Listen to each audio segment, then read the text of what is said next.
Oh.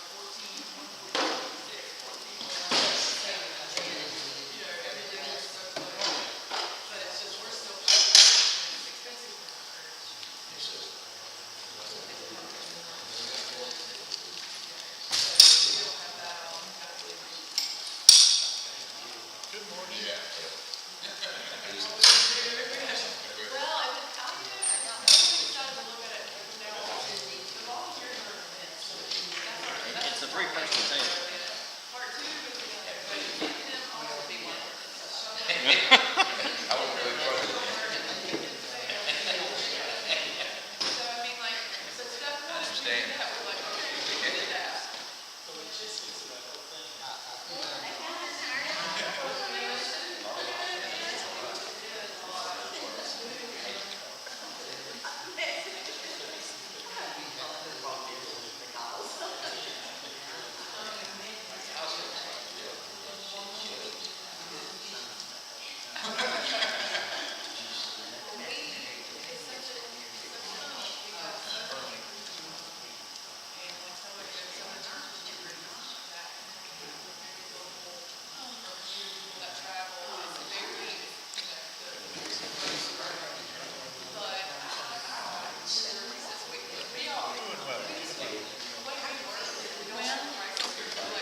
I probably should have.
agendas here? Did I miss it? Judith got the agendas. It's same as that up there.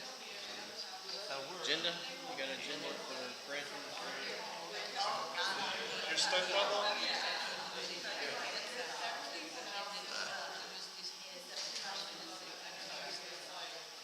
Same here.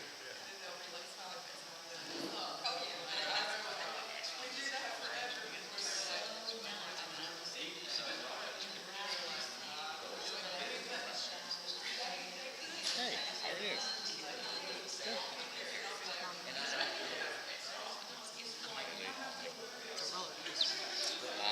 Well, they gave books out this time. We talked about that on the blog. She's been in bed for 2 days, probably 2 days. It's somewhat, she had a week and a half, and so 8 days. She's not eating much, but the nurses are worried about it because even though you don't eat much, they feel you can still eat. They were worried about it, so they did all kinds of. And then finally, Glenda texted me this morning and said that she did it. So. Yeah. I guess they worry about like. They were worried about it, so they did all kinds of. And they finally texted me this morning and said that she did it. I guess they worry about. They were worried about it, so they did all kinds of. And they finally texted me this morning and said that she did it. They were worried about it, so they did all kinds of. And they finally texted me this morning and said that she did it. They were worried about it, so they did all kinds of. And they finally texted me this morning and said that she did it. They were worried about it, so they did all kinds of. And they finally texted me this morning and said that she did it. They were worried about it, so they did all kinds of. And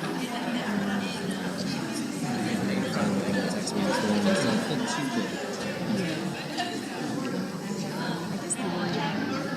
They were worried about it, so they did all kinds of. And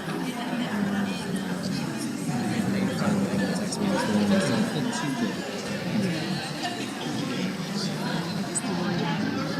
They were worried about it, so they did all kinds of. And they finally texted me this morning and said that she did it. They were worried about it, so they did all kinds of.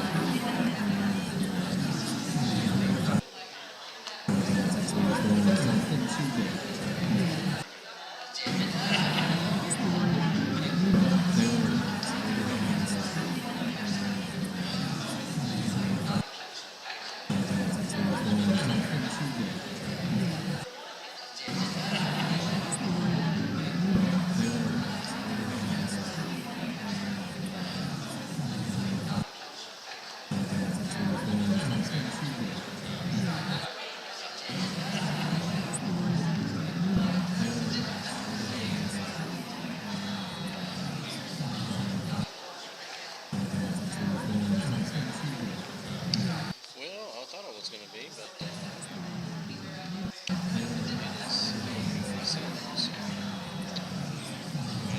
no sound on our video, which would be good. Well, I thought it was going to be, but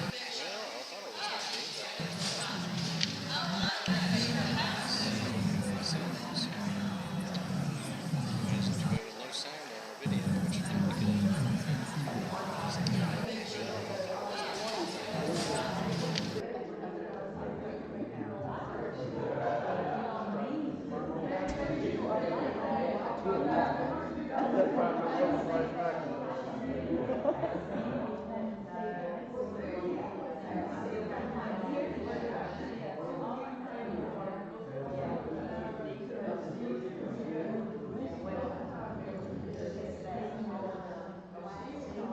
Yes. All right, we got that.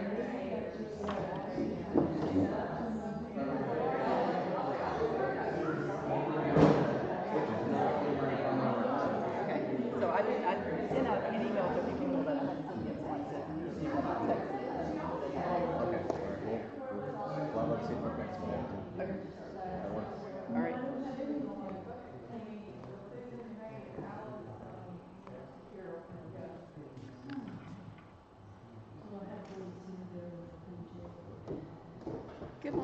everybody. Thank you for coming today. I know there's lots of things you could be doing on a lovely fall Saturday, so we appreciate your being here.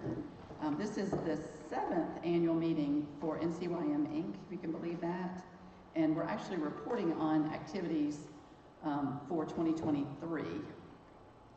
And it seems awkward, but that's how we've always done it. But as of this is our last annual meeting in November, and we will, from now on, have our annual meetings at the end of April, which will be a little bit closer in time to the year on which we're reporting, and allow some people like Gary to avoid conflicts on the first Saturday of November. I think there's several others. Roger Holt has a standing conflict this weekend, and a number of people do, so hopefully that will help. Richard, I think you said the bazaar is first, yeah. So hopefully that, I mean, there'll probably be conflicts in April too, but hopefully that will alleviate some of the concerns. And again, we appreciate your being here. If can you change the slide, or do you want me to do that? No, I can do it. And keep one more. Okay, this has been part of the PowerPoint and part of the philosophy, as I understand it, since NCYM Inc. started, and we would like to keep it with us and before us at these meetings. Edith is going to bring our devotion next, and she has had surgery on her hand, so we're especially grateful that she's here today. And she's not wrong.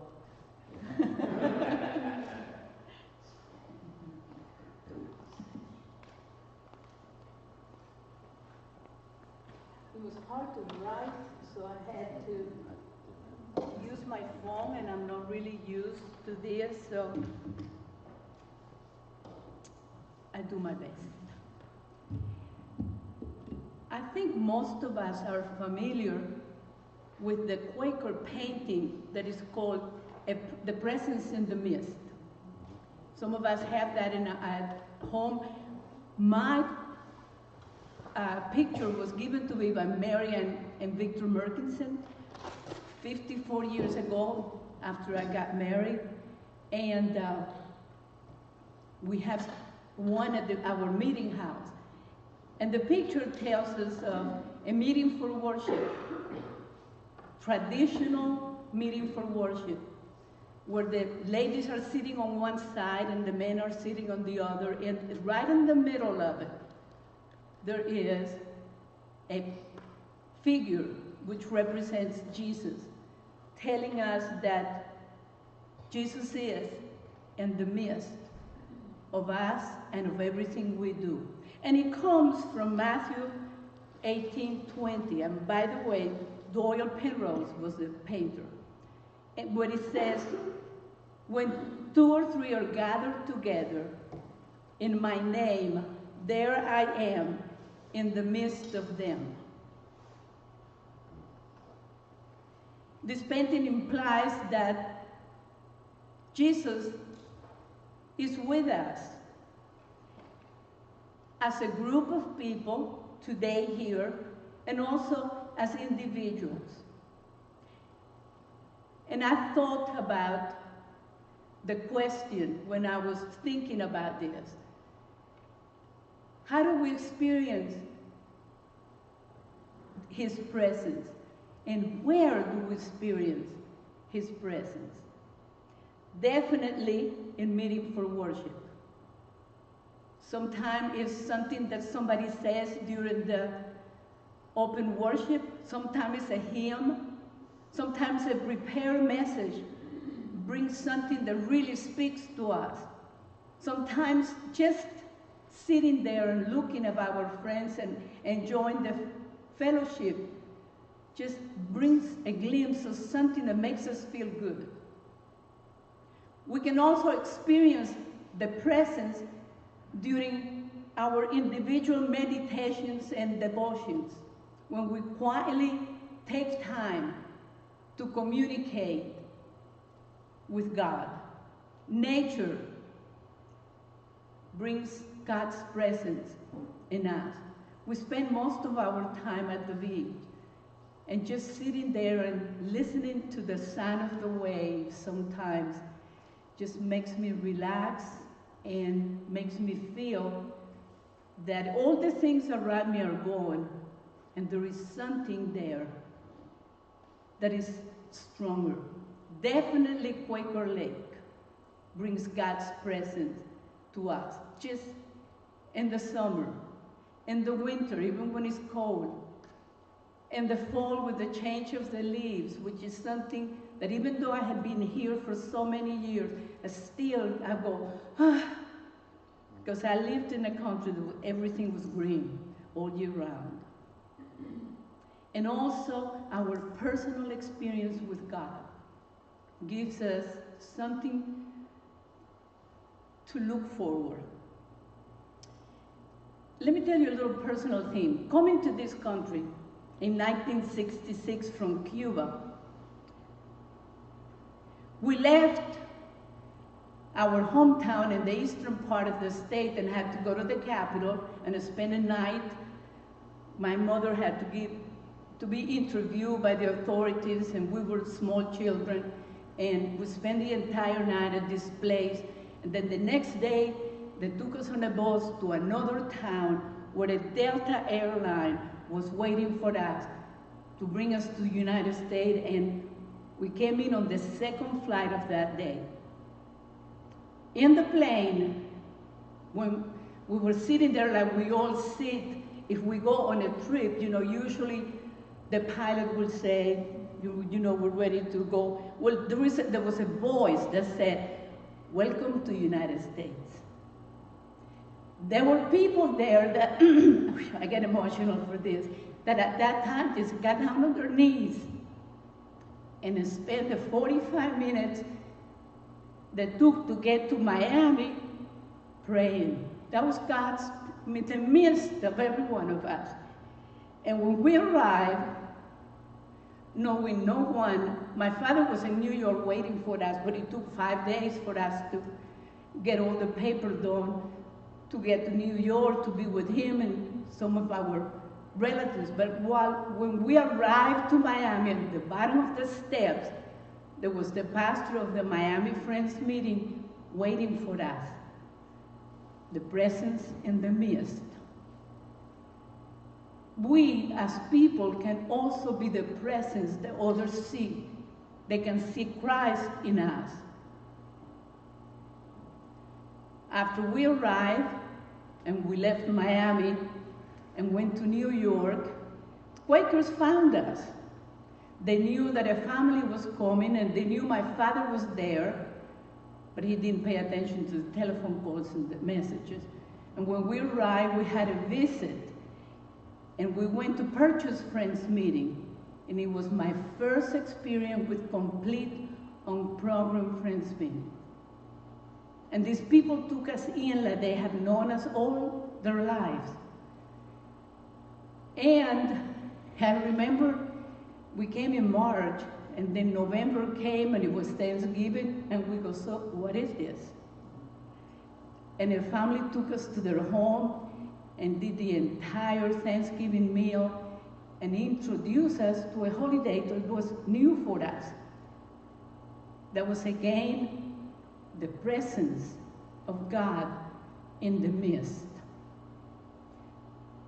This couple, for some reason, became close to us, and when it was time for me to go to college, Glad Schwantes took me everywhere she could in New York City to get little scholarships, plus all the money that the meeting collected, and I came to Guilford with the tuition for the first semester.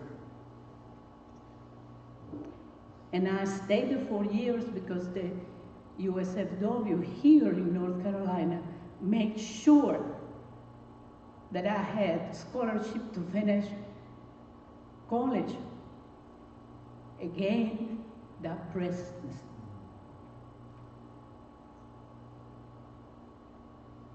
The holidays are coming, and we're busy. I'm already thinking, what am I cooking?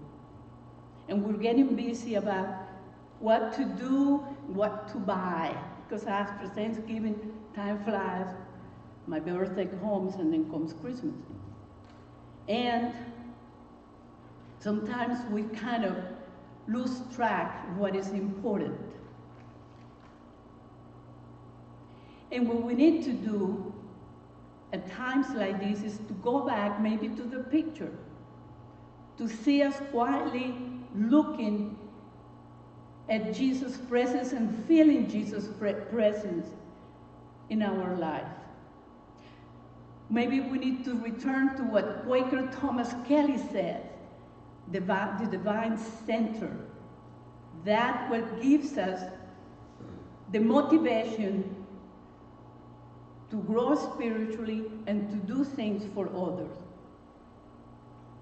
And let's make sure to strive to feel God's presence guiding us in everything we do.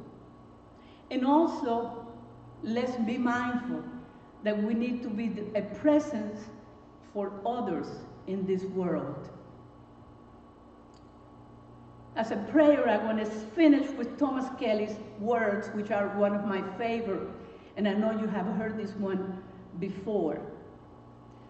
Thomas Kelly says, life from the center is a life of unhurried peace and power. It is simple, it is serene, it is amazing, it is triumph, it is radiant.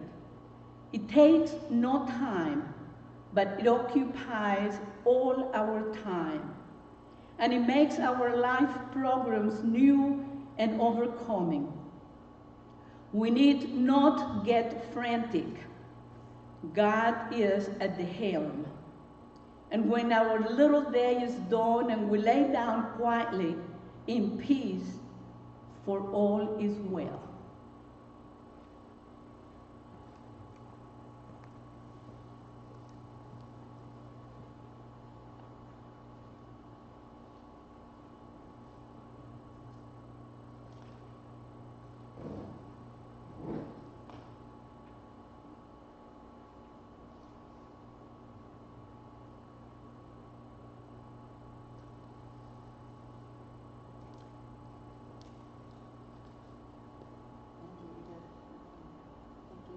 Give our presentation to FDS.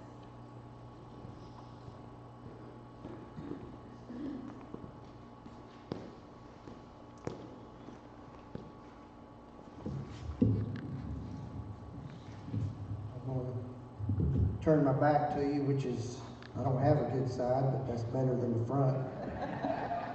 I'll need to narrate the slides as we go through there. This is our LLC board. And I figure you probably already know this is just a board that's intact for meet the state guidelines for our LLC. When we do anything, we do it as a group of participants with the disaster services. Really are names that we keep updated. But this board doesn't decide what we're going to do, where we're going. We do it as a group. We still operate with 3 coordinators, Walter and Alan and myself, and I'm the least of those 2 other talkers. I'm not sure why I'm here. And Charlie is our treasurer for the record, but Judith handles all of our money. Next. So you can read these numbers, see where we are financially.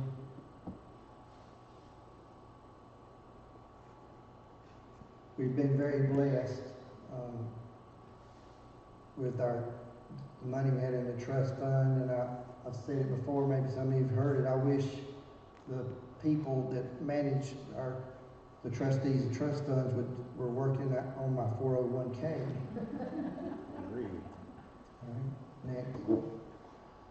All right, so in 2023, we made 4 trips. Our numbers have increased. They were the best that they had been since the COVID pandemic, when we had so many obstacles to go over there. We had less participation, but I'm glad to see that the numbers are coming back up. Next. All right, so in our March trip, we had enough people. We actually worked on 3 different projects. This one right here is a double-wide home. You can see the red steps there on the right-hand side. This home was raised after Hurricane Florence, which was, you know, at this point we were 5 years in after Florence, but it's a little over 6 years now. And then to get it up so that it wouldn't flood for the next time, and they built that set of steps. But as this lady's age and health issues progressed, she was not able to navigate the steps, and so this ramp is 115 feet long. It's got 2 switchbacks in it. Took a lot of head scratching to get all that figured out, but the crew that worked on it, they did an excellent job, and she was very grateful to have that to get in and out. This was another home. This was a very old home, but we'd taken it down to the studs, and there were some newspapers in there when we worked on it on previous trips that indicated that it was from the early 1900s. The lumber in there, you know, was true 2x4s and rough cut stuff. And so on this particular trip, they had gotten to the part where they were mud and sheetrock, and we had a crew that went around and was setting the cabinets. And next slide. All right, this is another picture on the left from that same Lincoln Street house. And the ladies here who are the most important members of our team that go along to cook. The Baptist on Mission Facility Rebuild Center there in New Bern is a very nice place. It's as nice as any place we've had to stay. Next slide. And picture on the left was the 3rd project we were working on. This is a June picture, but we worked on this house here in March also.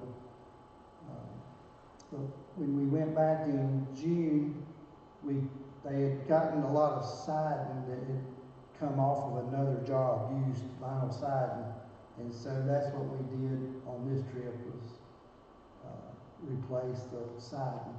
Go back 1 second, I'm sorry.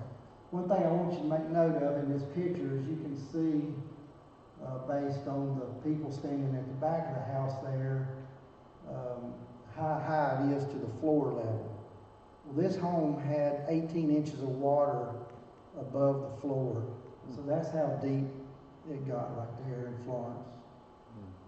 This is a single mom, has 2 kids, lived there. One of them's in high school and one of them was just starting college. All right. All right, so this next set of pictures I want to show you.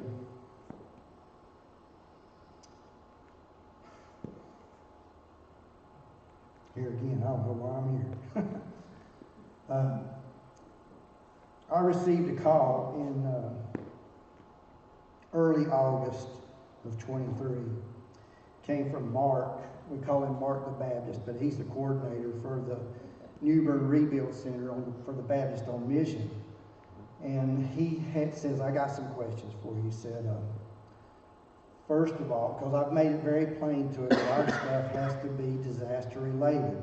There's a lot of disaster situations out here, but caused by neglect or whatever, but ours has to be disaster related. And so he said, I want to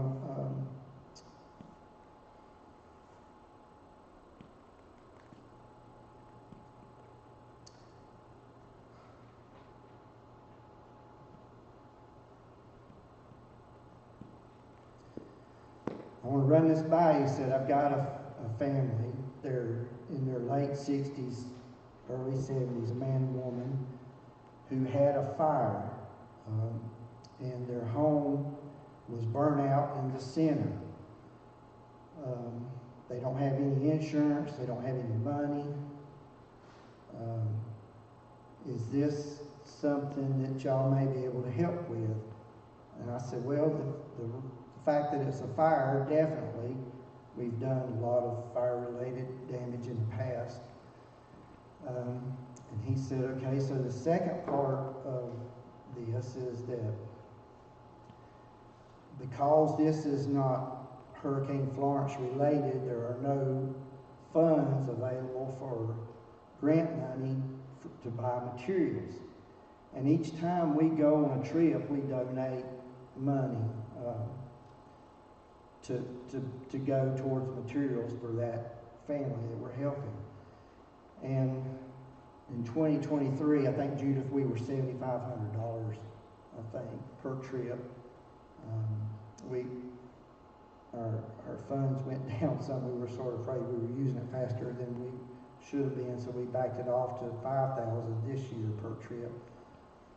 But he said, can we use the funds that y'all send to go towards materials? The county inspections really wanted to condemn the building, but because of their situation with nowhere to go, no money or anything else, they will allow it to be repaired. And we estimate that it's going to take $35,000 to $40,000 in materials to fix it. And so I said, yeah, we can help out with all that stuff. And so we went down there in September, and the house was just like the fire department had just left. I need to back up, I'm sorry, there's another part of this story. So they were at home, they were sitting out in the yard when the fire occurred, and then they smelled the smoke, and they never determined exactly the cause. The fire investigator ruled it electrical. But Steve tried to go back in, and he was burnt and required a burn center, so he was taken to Chapel Hill, which is the nearest burn unit, and he spent about a month in the burn center there. And Kathy, not having anywhere else to go, drove the car there, but they have a place, a home, where they'll house people at Chapel Hill for families who are out of town. So she had a place to stay while he was hospitalized there. But after the 3 or 4 weeks, he was discharged from there to go to Greenville, which was closer to his home, for rehab.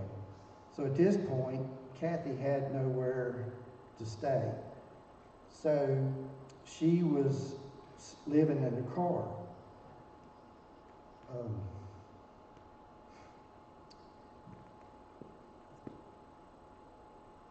And then her car breaks down, and it was deemed that it was not worth repairing. So that's how, through Craven County,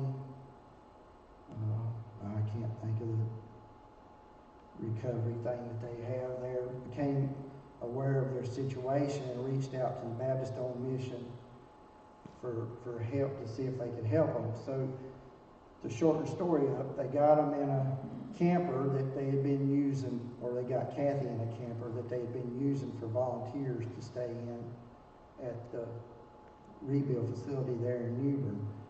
And somebody, through connections they had, hooked them up with a car so that she could drive back and forth to Greenville and see Steve. So we got all this stuff in motion to go help in September. So when we get there, like I say, it was just like the fire department had just left, because there was no insurance company to come in there and do the cleanup. And that was Rusty Parsons standing there at the front door, and this was the interior, the middle of the house, kitchen, living room, and all the debris from ceilings came down and all that stuff. That's what it looked like. So I was right at home with this picture, having spent my career as a firefighter. This was one job I felt like I knew exactly what we needed to do. So they backed dump trailers up to the front door, the front window of the house out there, took the windows out, and all this debris was torn out and hand loaded into the dump trailers. I can't remember how many loads it was, but I do remember that it had to be weighed at the dump, and it was over 11 tons of debris, most of it handled more than once, that came out of the home. So we had to cut the roof off. You can go to the next slide. So this is the picture of our crew. It's sort of hard to tell. It looked like they were dressed for Halloween. After all the soot and debris, you may recognize Billy Hedrick from the top left there. He's scary anyway without the soot. We had a really good crew, which we always do, that really put in a lot of hard work to get to that part. All right, next slide.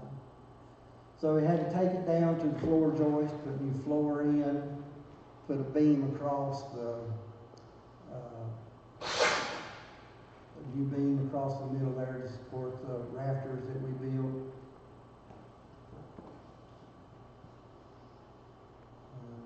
I don't remember what day that was. That was probably Wednesday when we had the rafters on there.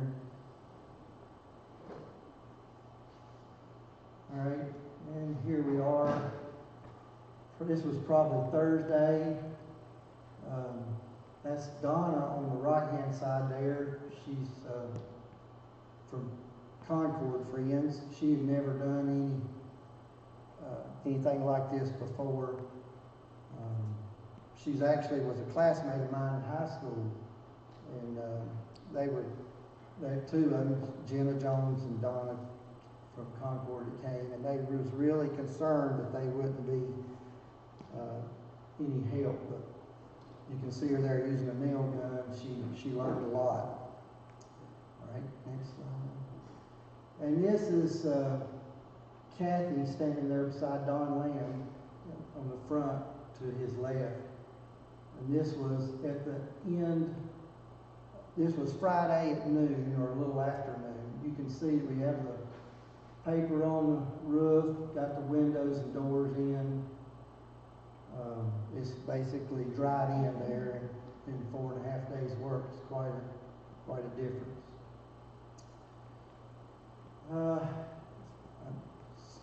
Some of y'all, maybe all of you, are familiar with David Robinette from Center. That's his electrical diagram there on that piece of cardboard on the left. he wired it, and it's ready for installation. All right, so we went back in November, and they had another team that had been in there and hung the sheetrock, and so we were doing a lot of mudding and putting up trim. Had a crew come in there and set the cabinets, Tommy and Billy and Alan. You go to the next one. Just see how it progressed through there.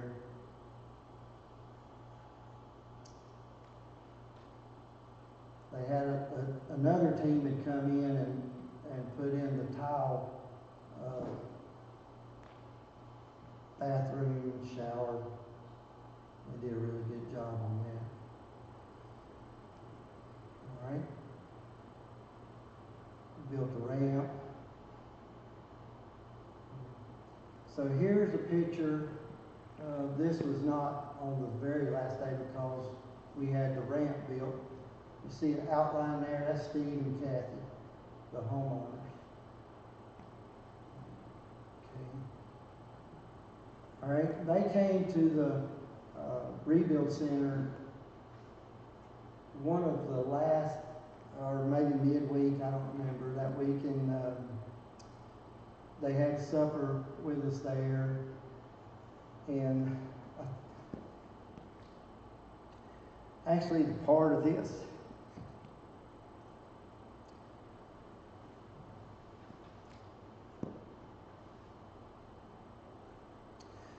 whole story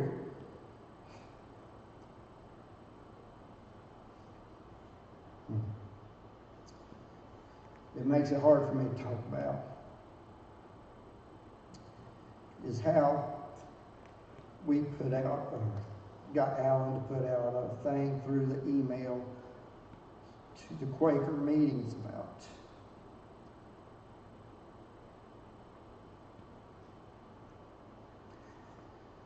needing funds for this project for his family.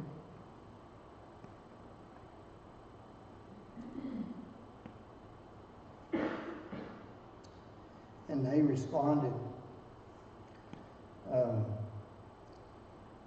You know, it took about $40,000 in materials to do this, and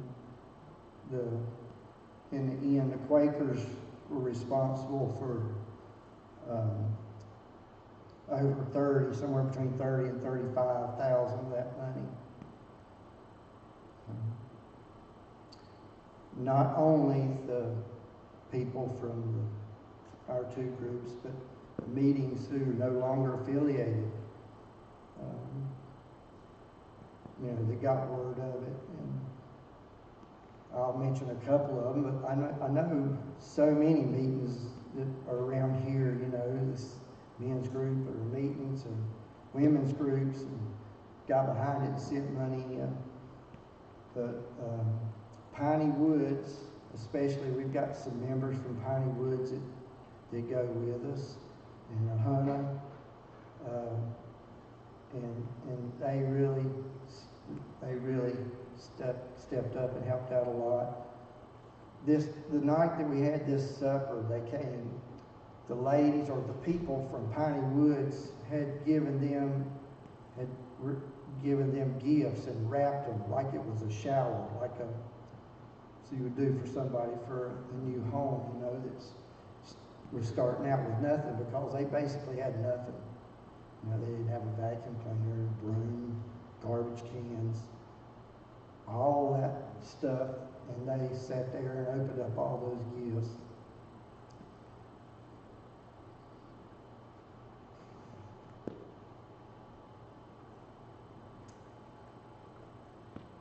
It was like Christmas for them. Next slide. These are just some pictures. You know, you work hard to get dirty, and that's Robert. Allison there fell asleep, and some mean person made a picture of her.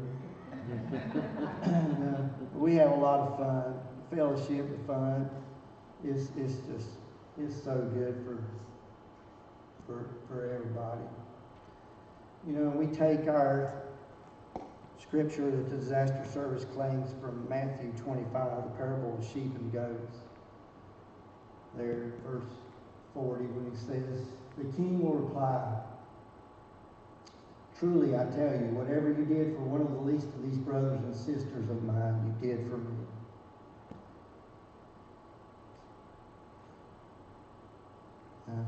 That's the end of that, isn't it? All right. So does anybody have any questions about that? Any of that? Yes, ma'am. I have a question about the fund, with the money that we have. Why,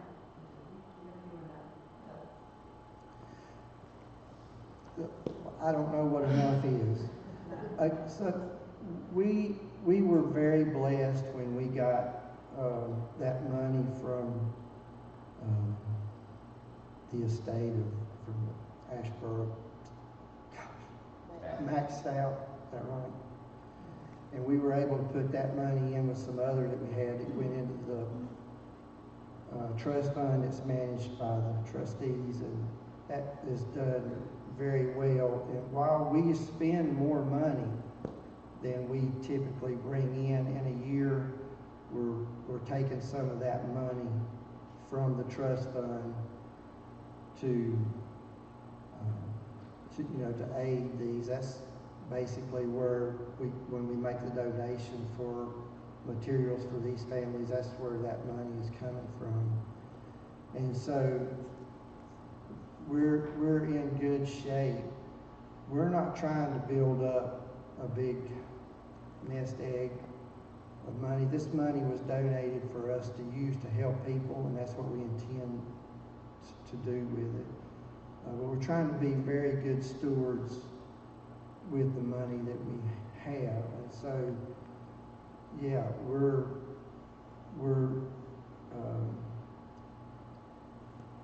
I guess if we had more, we would give more. But you know, we're a very small organization in this whole recovery thing, as opposed to the Baptist on Mission and the Samaritan's Purse and a lot of this that you see on TV. I don't, you know, foresee us getting to that level, but obviously, if you had more, you could do more. And I will go ahead and say this, because I feel these calls or these questions all the time. It's people that know that I do this say, when are you going to Western North Carolina? Are you going yet? No. My response is no, not yet. I mean, these other groups, like I just mentioned, that go in and they're doing all the things, you know, putting tarps on roofs, or where they've been flooded, they cut the sheetrock and getting the sheetrock and insulation out and spraying to cut down on the mold and all that stuff. We've been there and we've done that, and now, you know, we are sort of developed a niche for going in towards the end and helping the people that couldn't get help anywhere else. And my personal feeling about Western North Carolina is that need for the people in that group there is going to be greater than anything we've ever dealt with in our thing, because of the small percentage of people that had flood insurance. When you live 3,000 feet above sea level, who needs flood insurance? You know, you're on the side of a mountain. And I've heard that it's around 1% of the residents in Buncombe County, which was the hardest hit in North Carolina, had flood insurance. And so there's going to be, I feel like, a greater need for us to provide funds for materials to help get these people back in a home.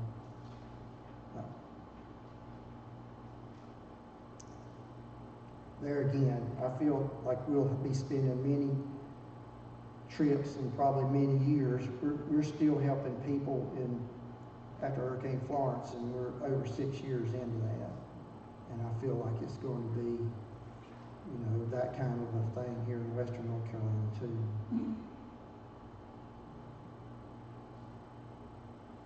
Anybody else? In a bit of responding to the question about funding, the two associations would be the entities that from whence those funds would come. And in particular, if you wanted to use trust funds, the obvious opportunity is undesignated trust fund income. And so, as Princess Astor Service continues their work, the need is understood better for the funds that may be needed for materials. This is something that the two associations could certainly give serious consideration to going forward. It is not up to NC per se, up to NCYM, North Carolina University, to make that designation, because all the funds are passed to other entities to execute their ministries. See, that was a very good answer. I should have just yielded to Don again, which I need to say too, that I need to thank Don for putting this thing together. If I had to do that, I would come in here with a hammer and pictures and nail them up across the board.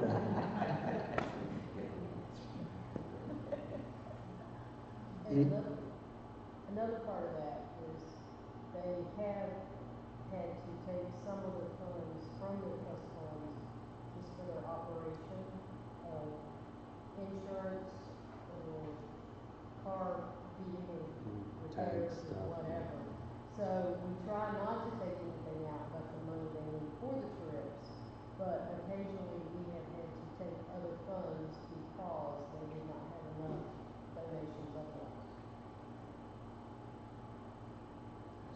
we're sort of like the government in that we spend more than we bring in. I think you don't need to get all you need. One last commentary I'll make. There's gonna be a period when the market hasn't responded the way it has for the last 10 years. And that's gonna be a period of dire need, likely that overlaps with the need in western North Carolina. And I'm not a forecaster or economist or anything else, but we've been in a long cycle. And so that's where we all need to be mindful of how we might be supportive of this work.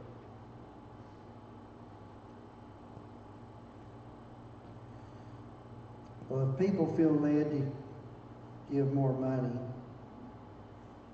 we'll do our part to see that it gets where it needs to go to help people.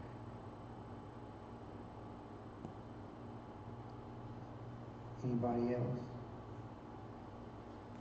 All right. Thank you for allowing me to go first. I'm going to family reunion.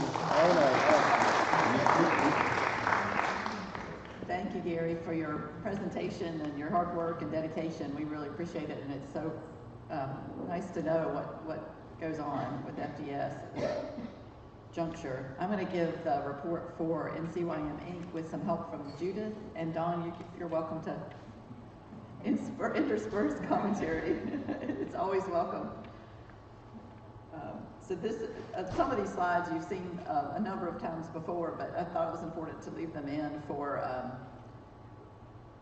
our purposes. But basically, we're no longer reporting on activities during the first 5 years of NCYM Inc. We're looking basically this year just at 2023 activities. And there also is information available on the NCFF and FCNC websites about past decisions and the things that the associations do to make sure that they're operating in conformance with the operating agreements or bylaws or whatever governs it. And the next slide is a structure that we've had. This is the same as last year. We have not made any changes to it in several years, but it shows how the responsibilities and funds flow between and among the groups.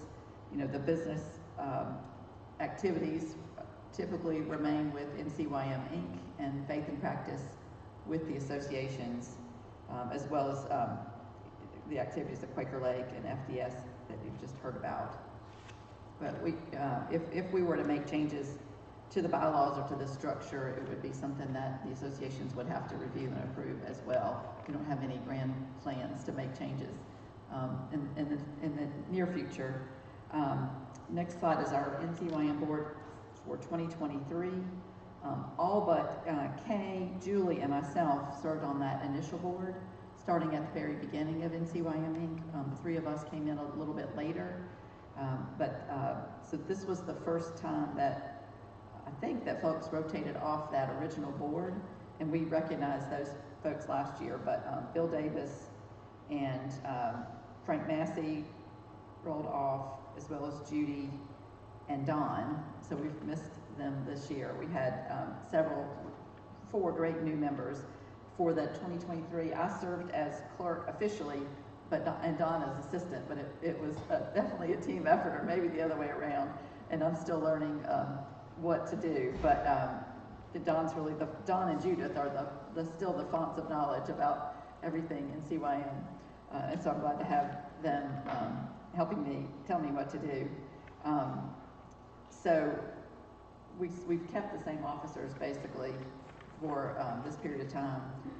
And one of the things that we focus on is board rotations to make sure that all of these entities have active boards and continue filling the empty seats on those boards so that we can fulfill the responsibilities that have been accorded to us at the time of the formation of these entities. Like I said, next slide, this is the process for amending our operating agreements and bylaws, and we have not sought to do so at all. And as I said, I don't think we need to in the near future. We focused in 2023 a good bit on cemeteries, which I'll report on in a few minutes. But we also have focused on making sure that the boards remain active. So the next 2 slides show the boards, you saw the class of 2023 that rolled off at the end of 2023. And then for the class of 26, is on the next slide, Edith Shepard, Dottie Hobbs, Janet Robbins, and Pat Hurley joined, and they have all been great contributing members to the board. We're so glad to have them. And then for next year, Carl Semler, Quinn Jordan, David Browse, and Kevin Smitherman, all of whom were on the original board, will complete their terms at the end of this year. And then Bill Davis has agreed to join back after a year hiatus. Bill Eagles from New Garden will join us, Ryan Beeson from Marlboro, and Brett McKinney, who's here with us today. So we're glad to have them. I don't know, we didn't do this on purpose, but there were 4 women who joined last year and 4 men are joining next year. It just turned out that way. So we really appreciate, especially Carl, Quinn, David, and Kevin for 7 years of service on this board. And we may be calling you again to see if you're willing to join us after a short hiatus. Next slide is our meeting schedule. In 2023 and the years leading up to 2023, we had 5 meetings a year. And we decided in 2023 that some of the most important business issues had been resolved and decided that we did not need 5 meetings in a year. So starting in 2024, we've had 4 meetings, including this annual meeting. And I think that's where we'll leave it for now. There may be a need at some point to reduce it to even more to 3 meetings, but for now, I think 4 meetings is the right cadence for us. And I'm still the clerk, as you see. Carl, assistant, Carolyn has been the recording clerk for this whole time. She's not here this morning because she has a family wedding, but she's been the recording clerk the whole time. And her term will end at the end of next year. And Janet is recording for us today.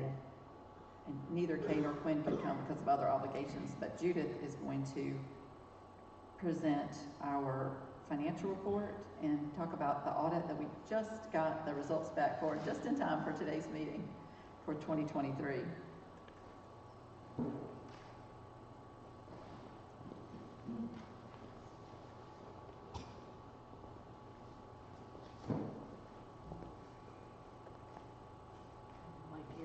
Turn this around. See? Anyway, you'll see this is the group that is on our unified audit, which is NCYM Inc., the associations and the LLCs that have been formed.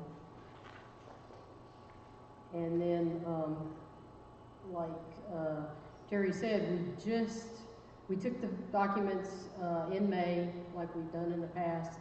But because the trustees made changes in 2023, moving to more managed funds, and then our brokers merged with another broker, so we were with TD Ameritrade, we merged with Charles Schwab, and all of that occurred in 1 year. And so that was a lot of paperwork, a lot of documents that the auditors had to go through, and so it took longer this year.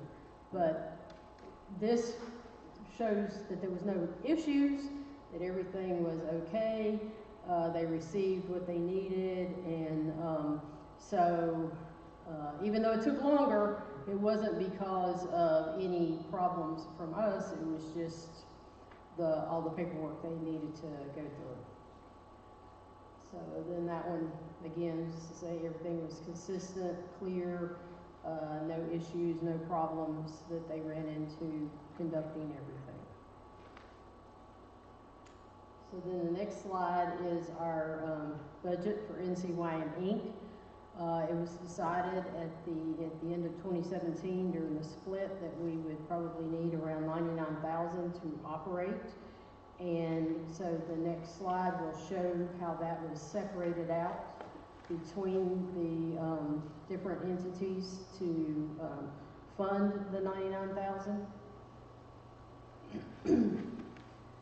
And then the next slide, you'll see that we received the $99,000 that was budgeted.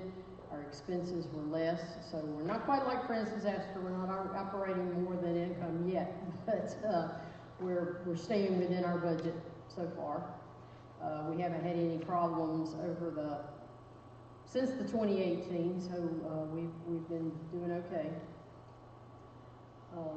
And then on this slide, you'll see that it was approved if for some reason we ever do have issues of needing more than we are receiving, that it was approved that we could make an adjustment from what we receive from the associations and the LLCs. Any questions on that at this point? So then on the J.R. Williams and the Christian Vocation loan repayments, J.R. Williams, we had 3 meetings that we're still repaying. The total committed to be repaid was $275,085, and at the end of 2023, we had received $261,851, or 77.5%. Corinth had finished their obligation at the end of 2023. Holly Spring and Poplar Ridge still continue to make payments, and that'll go on for a couple more years, and then it will be complete. And then that just shows the purpose of the J.R. Williams. Funds are put back into the J.R. Williams account into that trust fund for future. And then the Christian Vocation loan repayments, Heather Parsons is still making payments. She makes them as she can, and so it's no set payment schedule or whatever. It's just whatever works best for her. And so you'll see at the end of 23, she had $4,800 left on her balance, which was, I don't know, she started out with about $11,000 or $12,000. So she's done well. And then the next slide shows the 4 that receive funds that are no longer part of any of our associations, and they're no longer part of our group, and they have so far not chosen to make any kind of payments.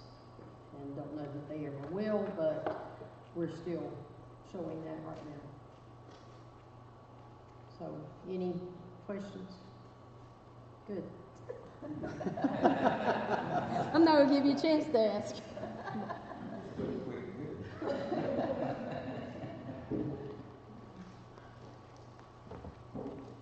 Thank you, Judith. The last part of the NCYM Inc. report relates to the cemeteries under our care, and the next slide has the 9 total. John and Mary Farlow and Pat Hurley visited the cemeteries in and around Goldsboro earlier this year, and we've set as an intention to continue to visit the cemeteries on a regular basis. Most of them are not close by and require some effort to get there, but we think that's important to do. We have several members who are interested in doing that and willing to do that. So that's our plan. Next slide shows the funding for the cemeteries. We have an operating balance we had at the end of 2023, $9,967, and then there's still about $233,000 in the trust fund for the cemeteries, as well as a fund at the Clerk of Court in Pasquotank County for the Simons Creek Cemetery. And like some of the other things we do, if we go to the next slide, Paul, eventually we think that funds will run low, but right now we have money that we need to provide care, maintenance. A lot of the neighbors of the cemeteries have been mowing and doing other maintenance. We've paid some money, or will pay some money for taking down some trees for storm damage at one of the cemeteries, and when we get that request, we typically will provide money. We've also decided to make an annual donation to the Bush River Cemetery Group every year to help with maintenance of that one, and that was very much appreciated. So right now we're going to just see how it goes and how long our funds last.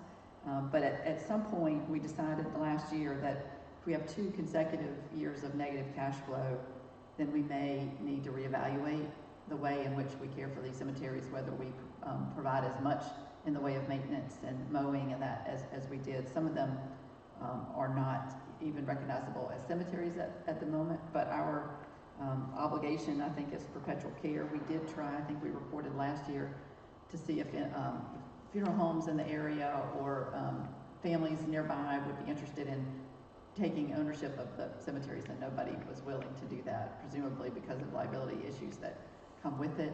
We have insurance, and Don and Judith increased that insurance last year to make sure that we were protected.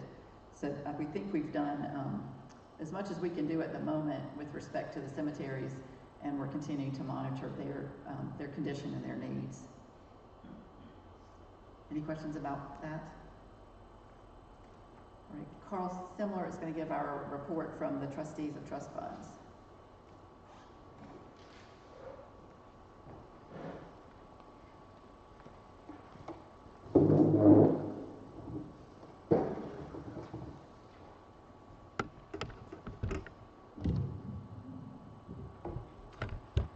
Good morning. This is the report you've all been waiting for. And actually, I'm going to try to move through it because I know the one you're really waiting for is the Quaker Lake report. Trustees of the trust funds. This is a list of the trustees in 2023. The next slide will show you the trustees we've had this year. It looks a lot the same, except that Dick Coe, who rotated off, was replaced this year with Don Farlow, who we're happy to have join us.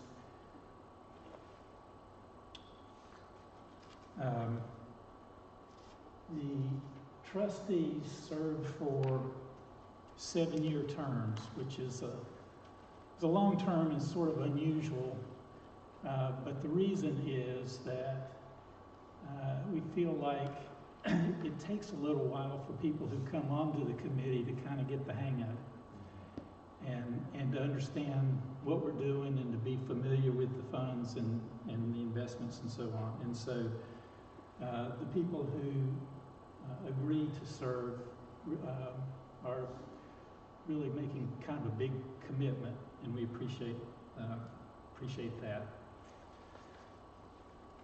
The officers that we've had this year, David Edgerton as chair, who has been chair for quite a while, and he is rotating off this year, and we will miss him a lot.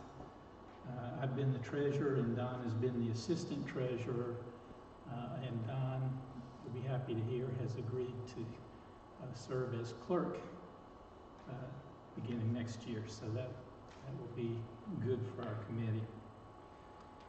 The trust funds, this is sort of an explanation of how we pay out. The 4% of the balance of the trust funds on June 30th of a given year are paid out to the associations and to several other organizations according to the percentages that they're entitled to.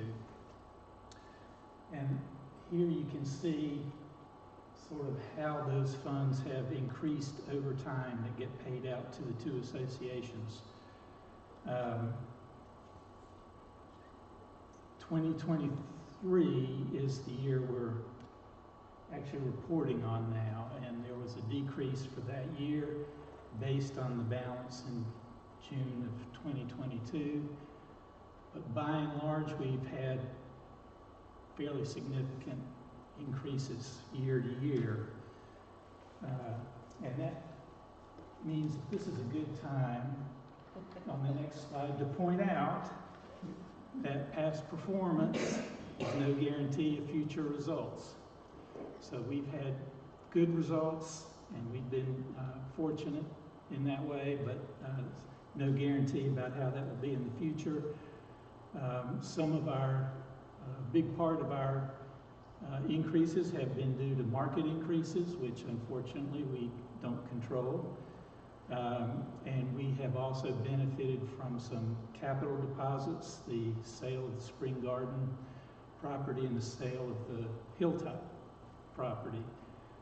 And those are things that we cannot repeat. So,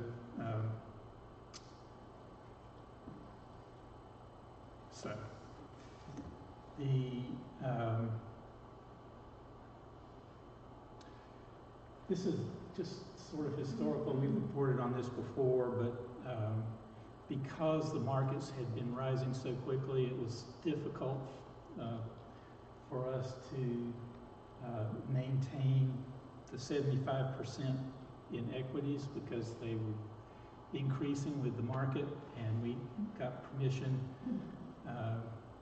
to allow that part of the investment to grow to 85% of the general trust fund. That was approved by the NCYM Inc. board with the understanding that as market conditions kind of became more normal, that we try to go back more towards the 75%. And Judith, I think, had already mentioned this, that because of changes in the composition of the trustees, with Ditko and David Edgerton, for example, rotating off, and we've lost a lot of experience, we have sort of migrated towards managed funds with Ameritrade and Schwab, and as part of that transition, we are moving towards the more towards the 75% in equities in investments. The 2023 income payout it's based on June 30th of 2022, when the general trust fund was right at $10 million. So the actual payout, 4% was about $400,000.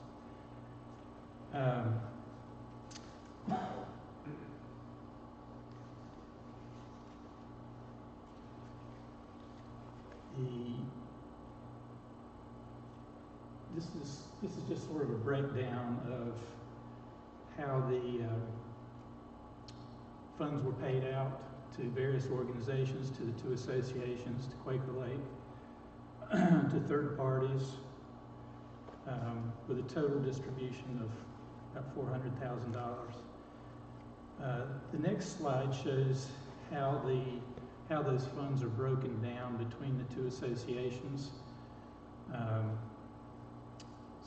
And Don had mentioned this a minute ago, that some of the funds are undesignated and can be used as the associations feel are appropriate.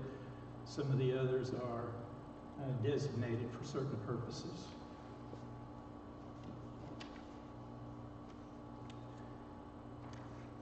And we also touched on this a minute ago, that the trustees manage funds for Friends Disaster Service.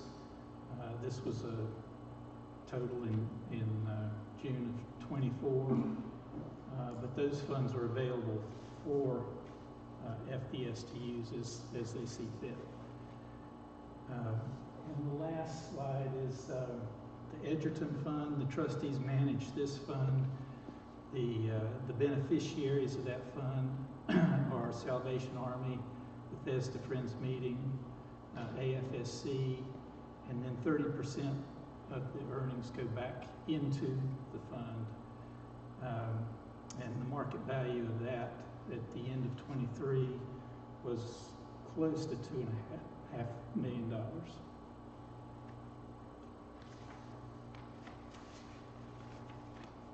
Might have any questions?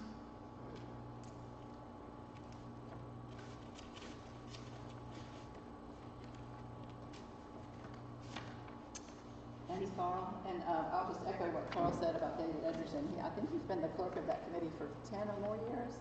Long time, yeah. And he has studied the market and really worked hard and enjoys doing that, and so we've benefited from his experience and expertise, and he's leaving the committee in a good place with Don as clerk, and Don has had lots of people have agreed to help Don with that job, but we thought I think the group thought he was the right person for that job because of his historical knowledge and experience of the organization and its needs and work. So next, Heather, I agree, everybody's excited to hear what you have to say.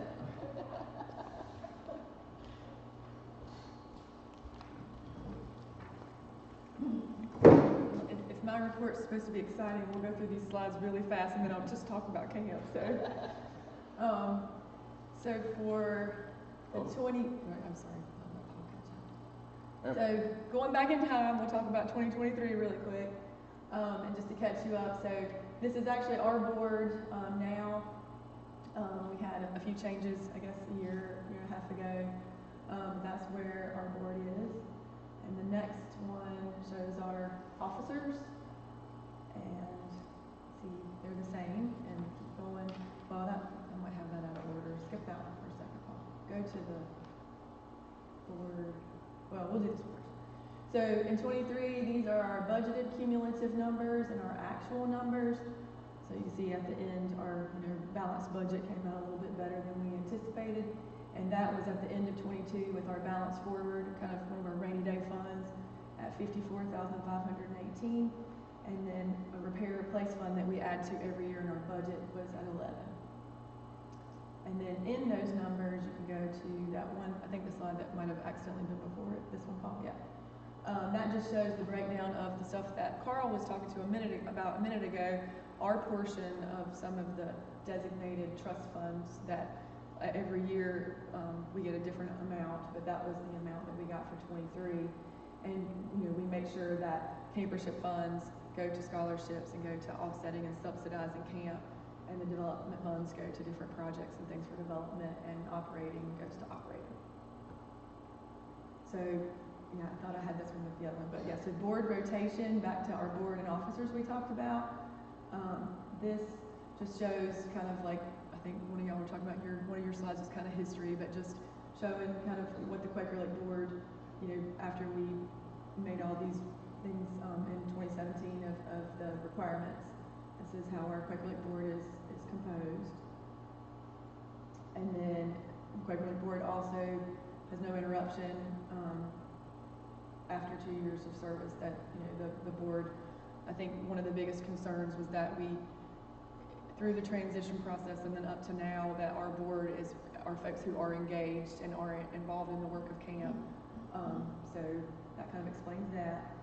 And then this shows our class of 24 with those folks rotating, and which they've all agreed to re-up another term, but that'll be so that shows 24, 25, 26, and then if you go to the next one, it's 27, and those members. We may end up in the next year having a difference that I'll be reporting of our clerk. Our clerk is asking, maybe begging to have a break. I think after 7 years. It's been a long time, but for right now, he is our senior clerk. So 2023 was a really great year at camp. We are just very blessed. We had just over 600 campers in 23. This past year we were up. I think right around 624, 625 or so for this year. I talked to you guys a lot about the fact that we really are kind of at our max for campers as far as, we don't want Quaker Lake ever to be too big. We like for Quaker Lake to be small on purpose because everybody gets a sense and learns and meets and knows each other. And because we are very unique, because we do a camp based off of individual age groups per week, we could gear everything to that age group. So this past summer and probably in 23 as well, our only really room for growth is some of the really younger aged kids. We, have had waiting lists for the 11 to 13s and for the older ones for the past couple years. Also, a huge part of our ministry, and you guys hear it all the time, is working with the volunteers and with the staff. The young adults who work at camp and the young adults who come do the PA program, the program assistant program, where they go through training and they're paid for a week. They can work 1 to 4 weeks. That is huge. working with them, developing leaders, and pouring into those young adults. The next bracket, the 15 to 17s, like when we were all, CAs and those volunteers, that's a huge part of our ministry. And we had over 50 this past year, over 50 the year before, that are rotating in and working and being in the cabin and learning and growing. And, we're pouring into those kids as well. And then, we do all of our stuff during the year. We had a great pumpkin festival in 23. That was 22. Our numbers were kind of like our numbers were just a few weeks ago for this year's. And then we sort of thought, well, this event is kind of maintaining itself around 1,900, maybe 2,000 attendees. And that's fine. That means people can do more. They wait in line less, but this past, then last year in 23, it jumped back up to 2,600 people. And so we were back, with more people. And then, just this one we finished a few weeks ago was more, and almost, I was just telling Carl, almost to the number with like what we sold for merch, what we sold for pumpkins, the ticket sales, almost like $10 apart from 22, which is, so kind of showing our pattern or whatever. But that event, we're fresh off of that, and we still have pumpkins if anybody wants some down there. We finished field trips yesterday, and please, I'm not kidding, if you need to feed them to your cows or take them to church or anybody that wants them, there's a bunch down there we were trying to move that we ended up with extra. We just appreciate so much the support we get for that event and what that event is for. We do want to raise some money, but that event is just so much for the community, so much for outreach for our campers.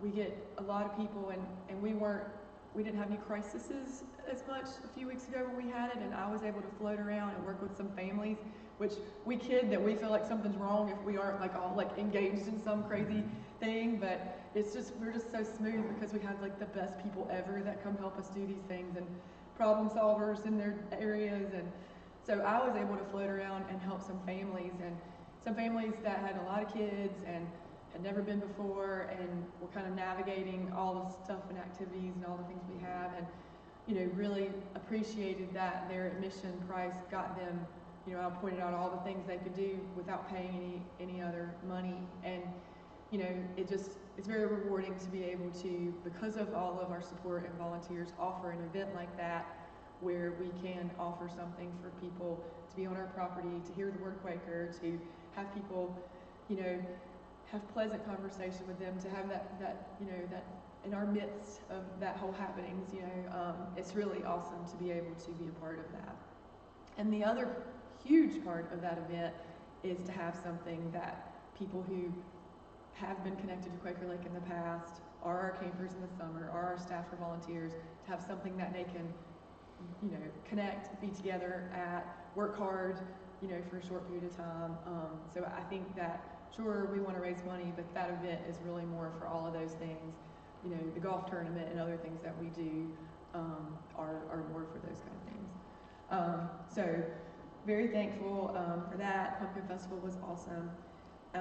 And so we just had that, and then we'll have the candlelight. In 23, we were not able to have the candlelight service because of weather, but our plan right now is on December the 8th, we'll do the candlelight service here now. So I guess before I'm going to very quickly give you guys some updates about 75 years of Quaker Lake, but should I do the foundation slides first? Do you know how, you don't have those in that one? Was it on your drum? They should have all been the same thing. All I had was that one. They're like green in the background, like joystick, like little. You don't see them in that one? Nope, that's. Okay, well I can report on that in a minute then. That was the last I got right there. Okay. All right, well, I'll talk really quick about 25 and 75 years, and then I'll run and get that, and we can do that if that's okay too. Okay,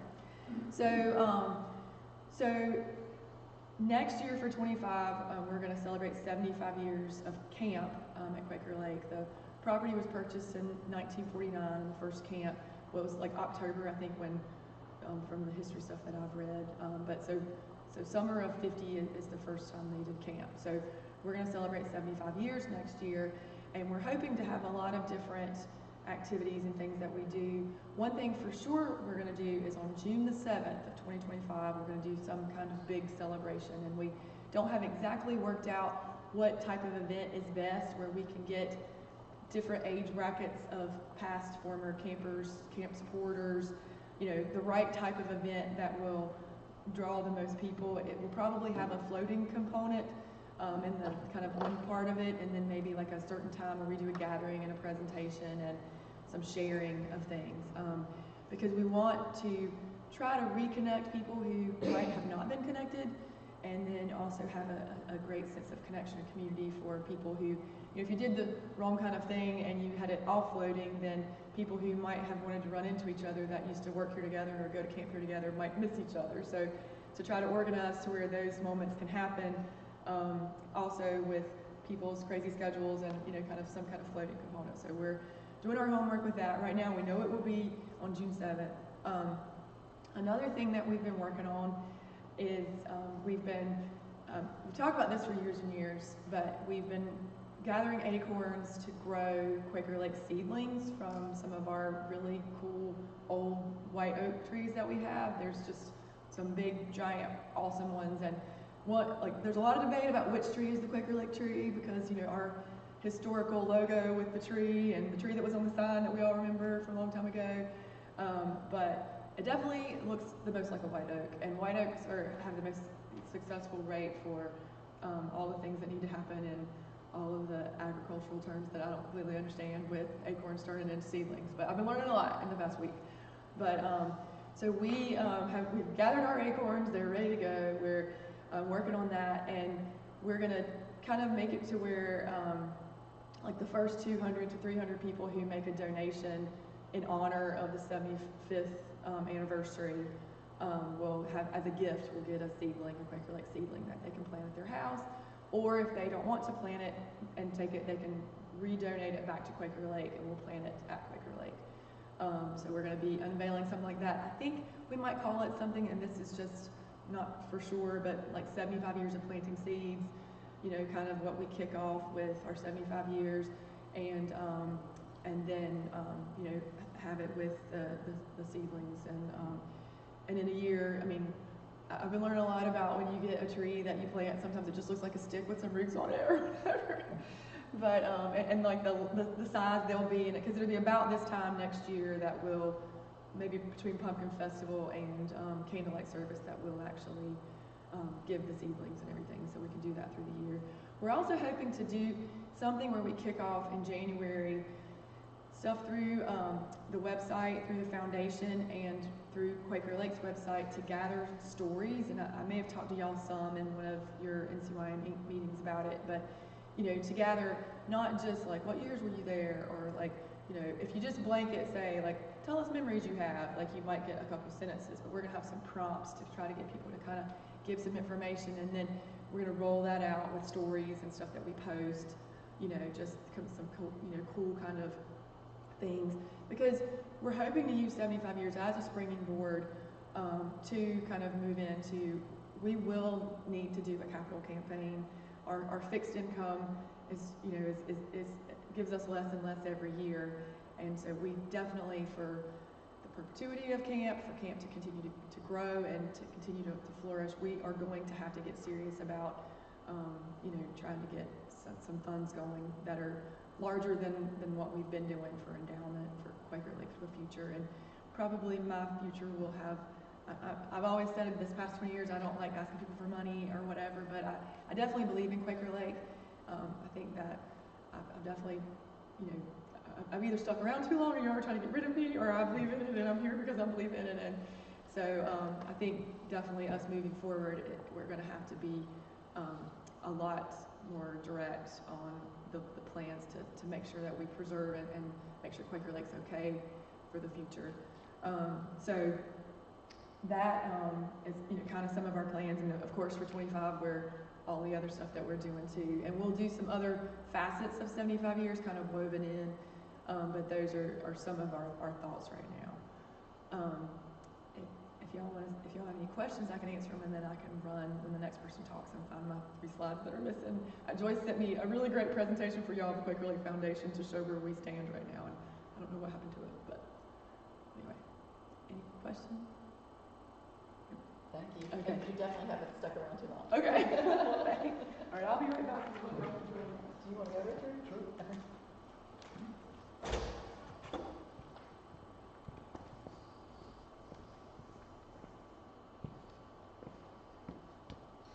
Good morning.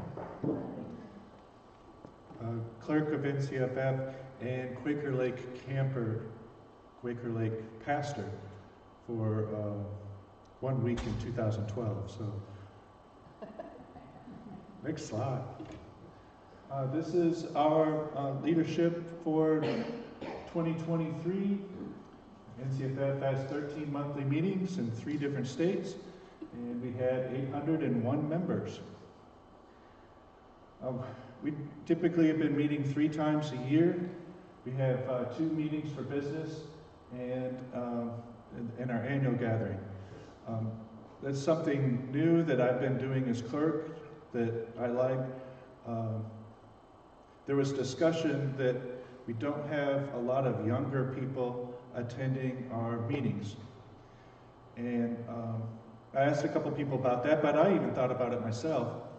Who really wants to cut out a Saturday to go and listen to reports and minutes? And I'm glad that we're all here today, but especially it's hard to convince 20-somethings, 30-somethings that yes, you should not do what you want to do on a Saturday, and you should listen to a whole bunch of reports that you could read in an email. So I said, what if we had a meeting where nobody is allowed to give any reports, and there's no minutes and no decision making at all? We're just eating and worshiping and having fun. And so that's what we did at Quaker Lake. The other thing was, historically the 2 associations were having their annual gatherings in August, and we were working with Heather about a camp schedule and our weekend and some other things. And Heather said, if you want, you don't have to have it in August. And we're kind of wrapping up our summer schedule and staff and everything. You could do it after Labor Day. And so we pitched that to the fellowship, and they kind of like that. And now we've done that 2 years in a row, and that seems to work. So we're having our annual gathering here at Quaker Lake in 2023 and 2024 with just fun. 2023 we played bingo. So note this, again, business versus fellowship, that our average attendance for the meetings for business, I think, is about 25, and our average attendance for the fun and fellowship has been about 70. So I think there's a decision maker that people actually don't like to hear this as much. But this was our November 18th meeting for business at Somerton, because that's where I happen to have pictures of, where we are having business and eating, something that I think is also very important. I do better with food. This is our most our structure.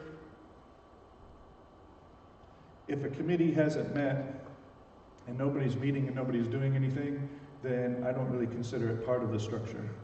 We don't need things on a sheet that nobody's doing anything. So this is where our activity was. Our outreach working group has been very active. Our anti-racism group was very active in 2023. And the Faith and Practice Committee is working. I think by the time of my 70th birthday, we may have a Faith and Practice, and so we're making great progress. And then Nominating Committee, Finance Committee meets as needed. So the finances, we started with 74,000, we ended with 110, but through our askings and trust fund income, we had the opportunity or the privilege to spend 83,000 in 2023. So where did we spend that? Missions, you can see a whole bunch of acronyms up there, but all very important. ministries that many of you are familiar with, trying to make a difference locally and around the world. Quaker Lake, picture of two random kids on my laptop. I encouraged them over the years to road trip with me and come with me when we come to Quaker Lake. So 27,000 of that 83 came here to Quaker Lake. And we had a delegate representative go to FUM triennials, and we reimbursed travel expenses. And we supported the Quaker Archives at Guilford College, which I would recommend. This is my little pitch, but it's an extremely important ministry, very valuable for us historians, and it often kind of gets forgotten about, but they're doing important work. So in addition to supporting them financially, if you ever visit, if you ever need anything, Gwen and Beth are extremely helpful. And just to check in and see when was the last time that your monthly meeting sent in minutes, when was the last time your ministry and council or USFW sent in anything. Somerton is working on getting our 2007 stuff to them, so we're a little bit behind, but we're doing it. So it's just good to check in and see when things. Does anybody know what that building is? That is the North Carolina Yearly Meeting Building. It was in High Point from 1880 to 1910, I believe, where the yearly meeting had their building it used to meet, and the Guilford Archives just put that, that's a painting of it, just put that on their Facebook page. So if you're not following the archives on Facebook, it's an interesting journey in itself, and I recommend that.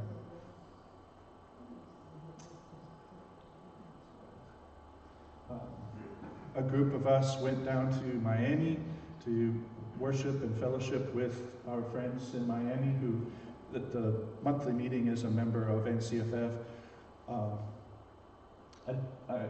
And that reimbursed the travel expenses. It's a little challenging, right, because it is in a different state, and also it helps to have a working knowledge of Spanish, which just so happened that the three of us were visiting did not have, but it worked. We made it work. It was a lot of fun.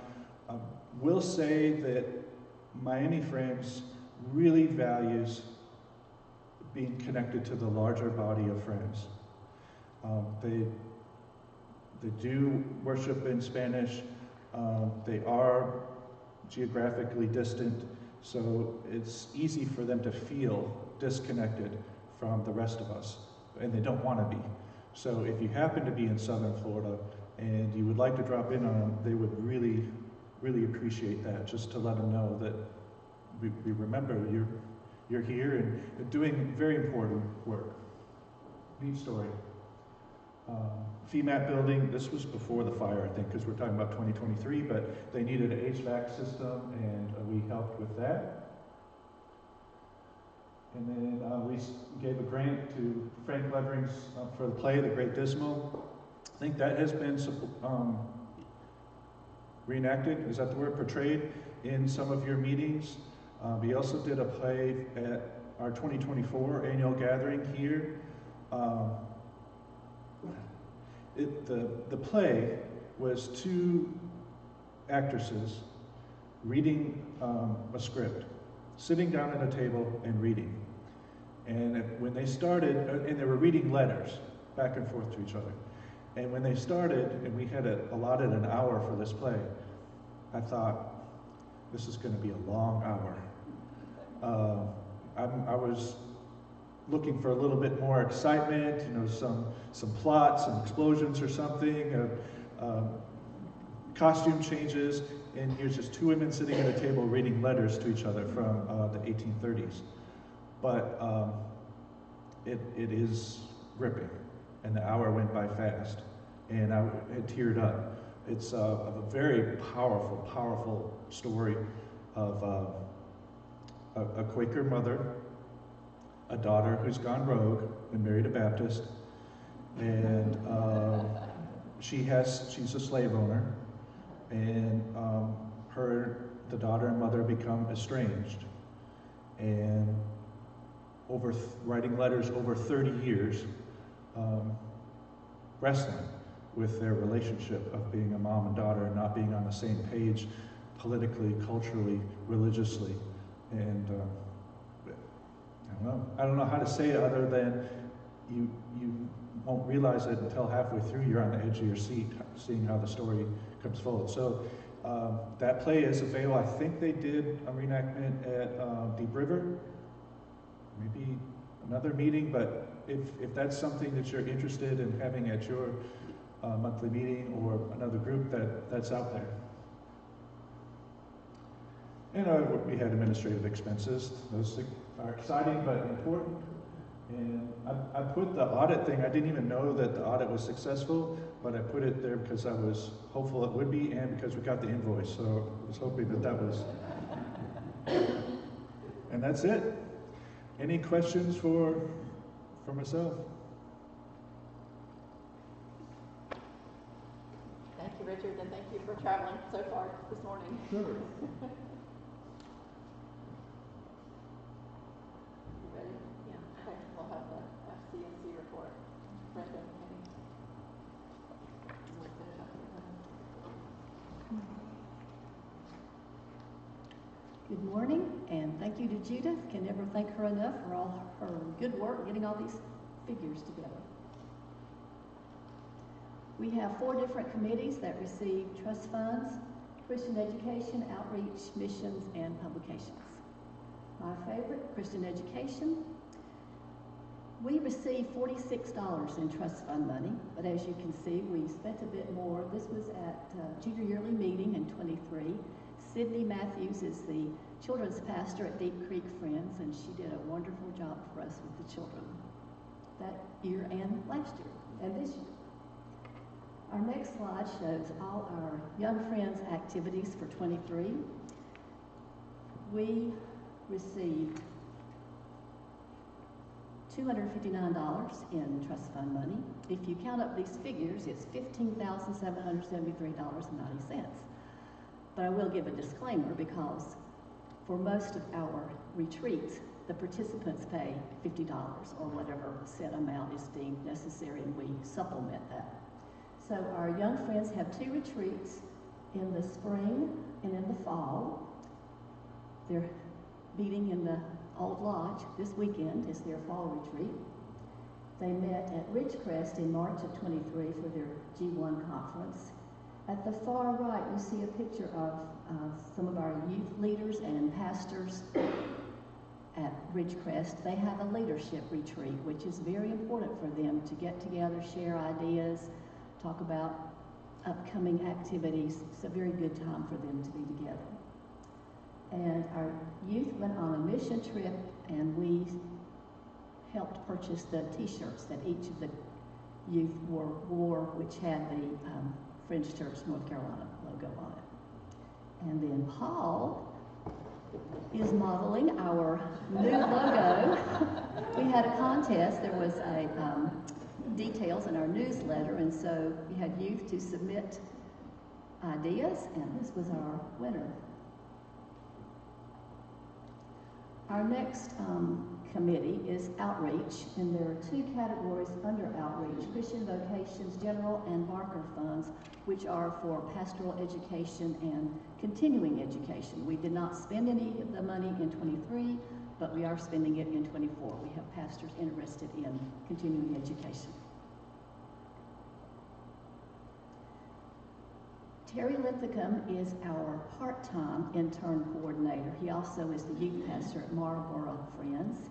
And this is similar to the old yearly meeting intern program that we had. And Terry looks after that program, mentors these youth who are interested in children's ministry, any type of pastoral ministry, music, social media and marketing, just all kinds of things to get youth interested in serving in leadership roles in churches.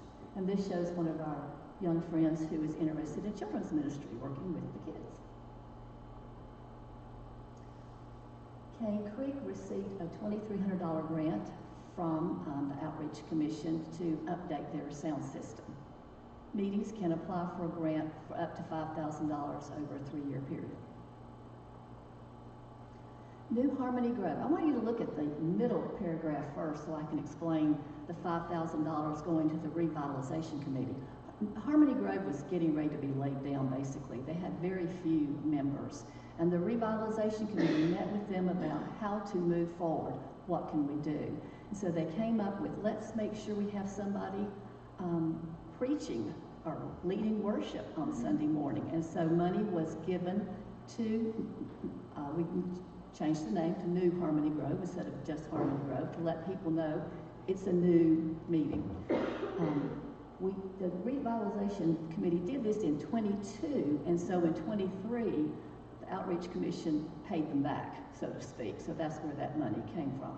And then at the bottom, you'll see that in 23, they received $20,000. Individual meeting can receive $5,000, but meetings, a quarter can receive more money. And so Yadkin Valley was given $20,000 to help pay pastoral supply. $3,000 New Harmony Grove spent to spruce up their meeting and get ready for homecoming, do a little advertising, marketing, visiting. And this is a success story. They now have a pastor who has a great Facebook page if you want to check it out. They did a drive-through trunk or treat this year, and they were having like 10 to 12 members attending in 23, and now with their new pastor they have over 20. So it's growing. And a lot of the members who used to go there are coming back. So that's good too. The same thing happened with Thomasville Friends. They are now receiving a $20,000. Southern Quarter administers this, and they're helping to pay for Eric Morrison's salary and to do outreach. This is a picture of they had Vacation Bible School, and they had a bounce house. Marlboro received a grant to upgrade their playground, and it is a very nice playground. Turned out great. We give $4,000 for Friends Campus Ministry support. We have that program at 4 of our campuses, Wilmington, Appalachian, Greensboro, and Raleigh. They always go, or they usually go, on a spring retreat. This was at the beach.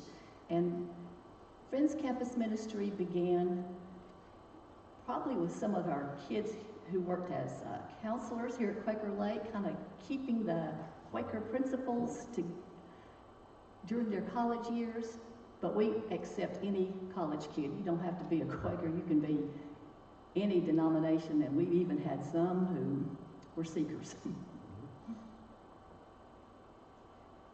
$6,000 was given to Ministry and Council for 2 different workshops. We had one in the mid-year in the spring and one in the fall.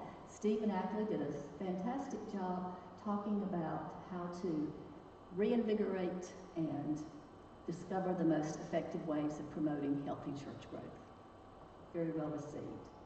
Evangelism gave $2,000 to the program committee for our speaker for annual sessions, which was Jay Marshall, who of course did a wonderful job, not only speaking during our worship sessions, but also leading workshop.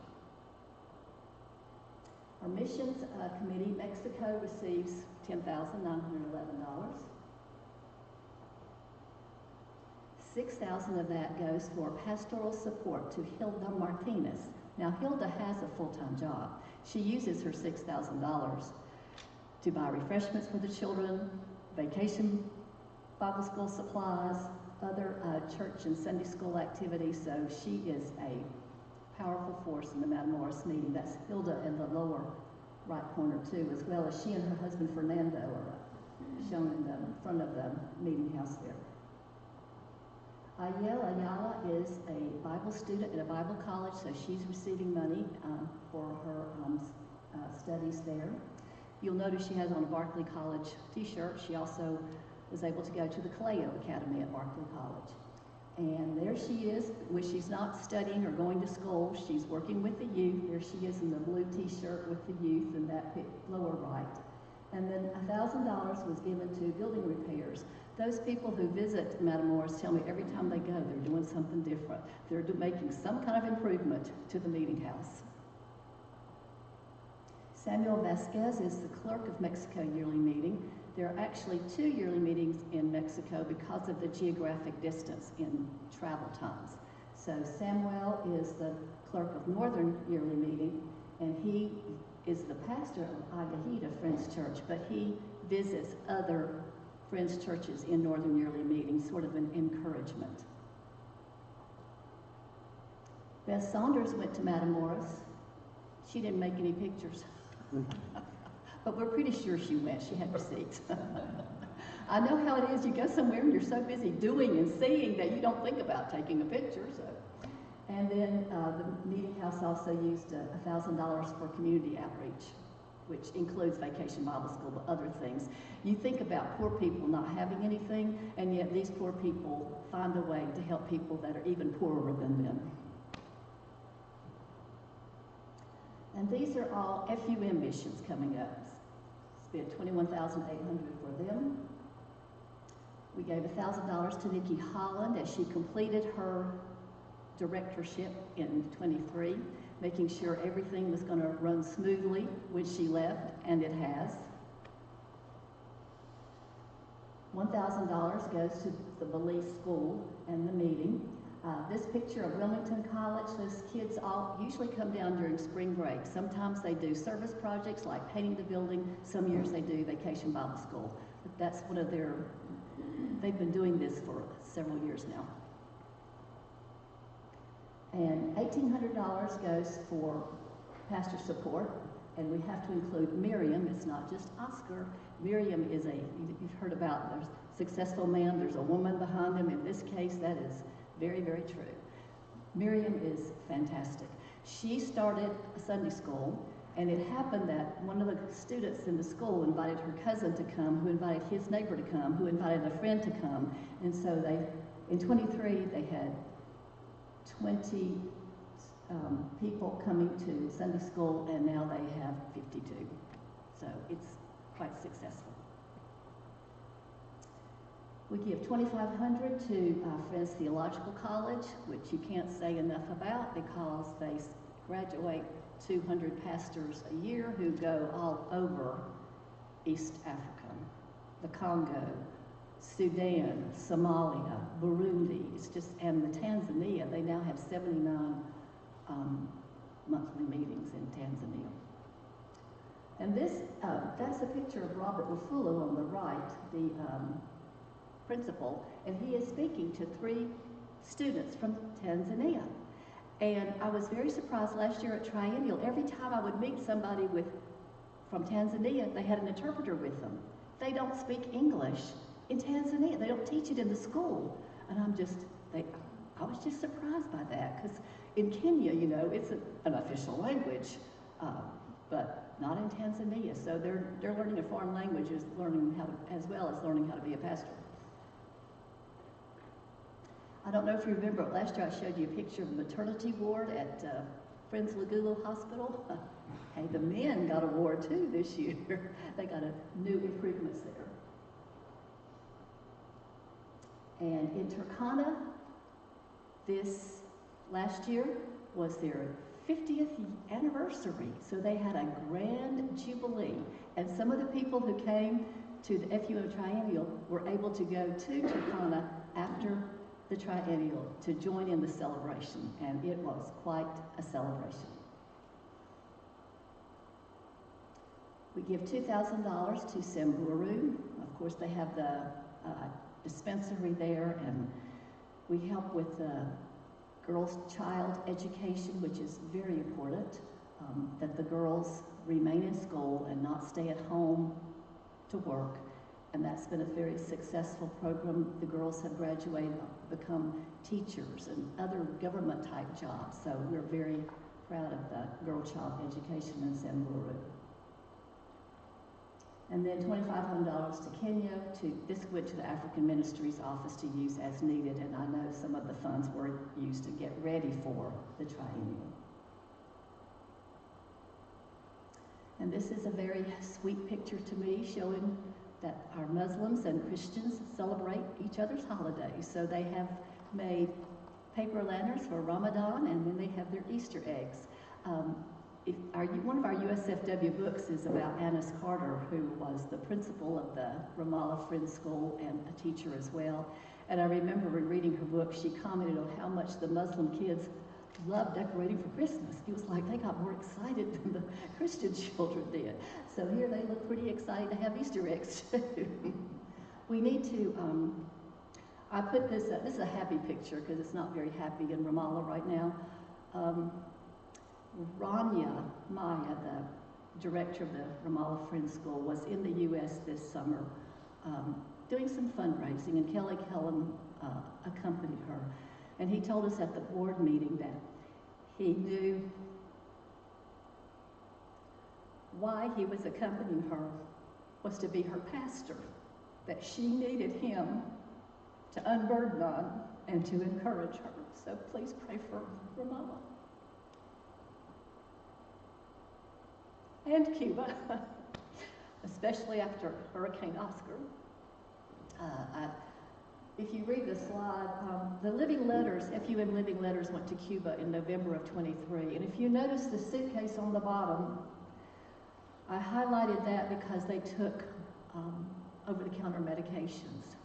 Cuba was without fever-reducing medication during the COVID pandemic, and they had an outbreak of dengue fever. And so participants in the Living Letters took a few clothes, took a few toiletries, but most of their suitcases were filled with over-the-counter medications for the Cubans. And if you read this slide, it says, one friend noticed that every single church they visited, the power was off. And it's even worse now since Oscar struck the island. It's really, really bad. The one hope, though, is that Living Letters will go back in January of 25. They're getting ready for it now, and they are taking solar-powered generators with them.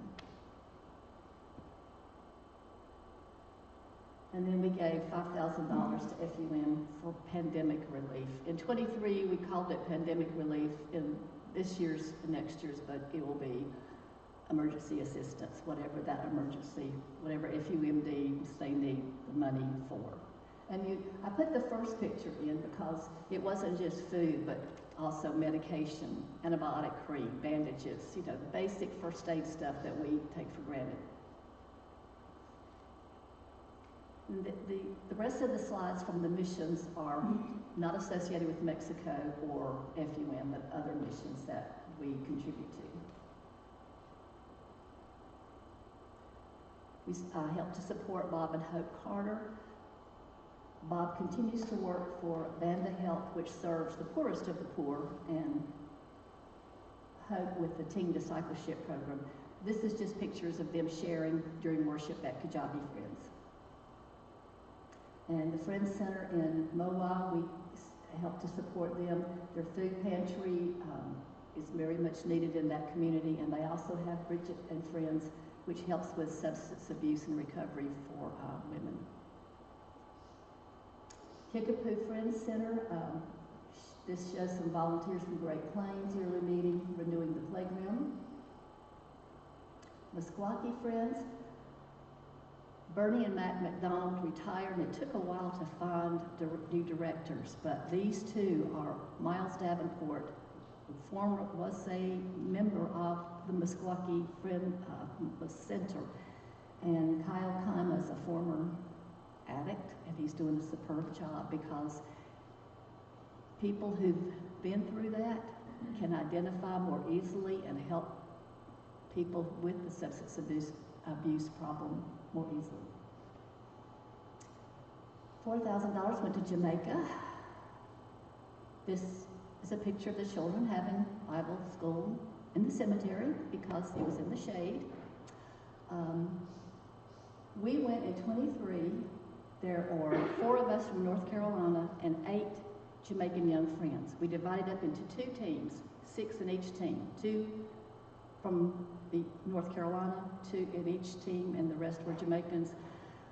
We would go to 2 different churches. One team would go to one church, the other team went to the other church. In the afternoon, we switched. We went to a different church, and so we went to 4 different churches, and then we repeated that in 3 days. Then we went up to Cascade, which is in the Blue Mountains, which takes a while to get there. And we spent Saturday and Sunday there. Then we came back down the mountain. We did the same thing at 4 different churches. So we did Vacation Bible School at 9 different meetings. The next slide shows Belfield Friends. The reason we are having Bible school in the cemetery is because the floor fell while we were in the church, and we did not feel safe to walk back in. So that is one of the projects that we're considering is what do we need to do, how to best serve that Belfield community. There's a lot of discussion going on about that. And for the leadership training program, we go down on a Monday, and then on Tuesday we spend the whole day in training. They do have the curriculum and the materials ahead of time, but we have to fine-tune it as to who's doing what and how. And this is Althea McFarland. She's very happy to see us come from Vacation Bible School. She's the pastor at Belfield. What we're working on now is pastoral support. The majority of the meetings in Jamaica have no pastor. So we have been working since 2012 with the FWC World Plenary. 3 of the Jamaican representatives interviewed someone from Kenya. We are looking for somebody who's been trained at Friends Theological College. That particular person didn't work out, but last summer, Brent and Maureen, the representative from Jamaica to the Triennial, who is also the administrative assistant for Jamaica Yearly Meeting, they interviewed 4 different pastors who were all graduates of Friends Theological College. We've been working all this time, and it looks like we may be finally getting somewhere, getting someone here. Our plan is to have 2 pastors, not just one. They would bring, most of the men we've talked to are experienced pastors. Their children are grown, and so they would be coming with their wives, and so we would be supporting those 2 people. I'm sure you've heard that Kenya has the largest population of Quakers in the world. The U.S. is second, Bolivia is third. And we support the Friends International Bilingual Center of Food Security because they have been woefully affected by climate change, and their crops have failed and they need food. And then the last one on missions, I think, is from the missions designated funds, 600 went to Friends Campus Ministry. Then we have FEMAP, $1,000, and they're meeting in the Springfield meeting house now. And encourage anybody on Wednesday mornings to come and help.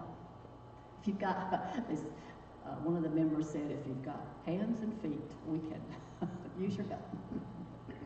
Quaker Lake Camp got $2,000 for their over 600 campers. Now you'll notice the little girl in the right upper corner and the little boy here in the left lower corner, there were campers, but they're part of the Seeds Project, or maybe the fall field trips. You know, there are all kinds of different activities going on at Quaker Lake. We've got to give them a plug too. And then we had no expense for publications. I just want, I do know that you can read this, but the superintendent's salary, that comes from undesignated funds. That does not come from askings or financial obligations. The next slide. Look at Friends Campus Ministry. We spend $27,000 on Friends Campus Ministry, and it's detailed each campus site. Mainly that goes for food. It goes to the campus pastor, each college or town where we have it, or city I should say, has a campus pastor, and they spend most of that money on feeding these young people on whichever night they're meeting. If you feed them, they will come. If you feed them, they will come. That's right. If it's a young person, they come. And we did give $4,000 to Quaker Archives. Well, $4,000 for operational, $500 for preservation, and I think it was on the last, the slide before. Will you go back just a second, Paul? I don't see it. One of these has our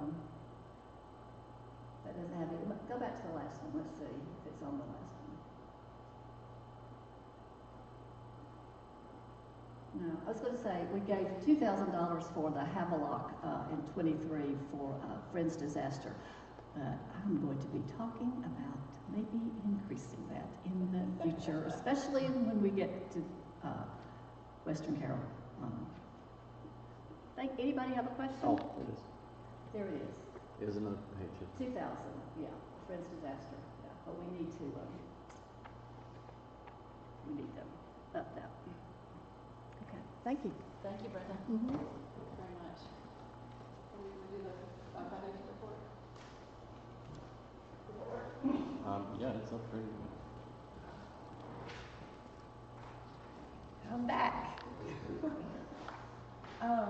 So Joyce Wolford is the chair of our foundation and does such a great job keeping up with everything. And so she prepared these for us. And it will show total contributions and what went to that are endowed and for current use. And then she's detailed for current use what's unrestricted, what's golf tournament. So that's January 1 to December 31 of 23. So new donors 30, average gift $271.90. And then for QLC support for operating and programming, Quaker scholarships, designated sponsorships. So those are the monies that were paid out for 23, and then the expense side, the fundraising operating side, and the total expenditures there at the top. And then foundation continues to pursue contributions for both endowment and our current needs, and I think that's been a worry that we do need the foundation to help us raise money for operating each year. So when we do launch into trying we've got to get endowment so that we can build that for our future. But whenever that comes, you're going to have some walls in your money that goes to operating those years or that year.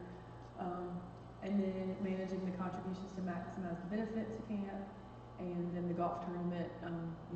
Joyce and the foundation help a lot with helping with the golf tournament every year to raise money for operating. And then this is an update as of this June in 24, with $94,298 for operating and programming, unrestricted in golf. The endowments are up to $156,155, and that includes that $10,912 that are more specified for scholarship endowment, which is scholarships, the Neil Thomas Memorial amount, and Murkison Ross. And then for Murkison Ross, you guys know this, but we just recently have you guys approved and the board approved to use that money. We set out wanting that money to be used not just for like little things, but for something important and something that we would know that money went toward. And so they did some upgrades on the director's house.